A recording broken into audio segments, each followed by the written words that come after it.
The M4 Sherman was named after the famous American Civil War general, William T. Sherman.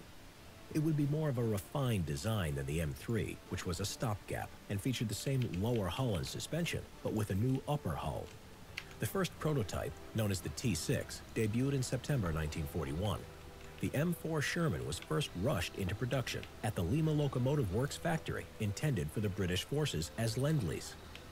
Its upper hull was cast, which meant improved protection and speedier production than the M3. The armor thickness was a maximum of 76 millimeters or 3 inches and had a minimum of 15 millimeters or 0.59 inches. The overall tank weighed 33 tons. The tank would have a height and width limitation, a specification ordered by the U.S. Army so that it could be transported on bridges, landing craft, and railroads without any special equipment. This limitation meant that the tracks were narrow, which gave the tank poor mobility in muddy terrain. The Sherman's armament was a 75mm main gun and coaxial 30 cal Browning M1919A4 machine gun in an electric-powered, fully traversing turret.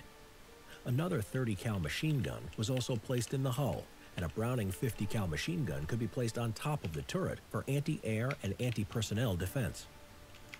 The M4 Sherman had a good speed of 35 to 47 kilometers per hour, or 22 to 30 miles per hour, on the road, and a range of 160 to 240 kilometers, or 100 to 150 miles, depending on the variant.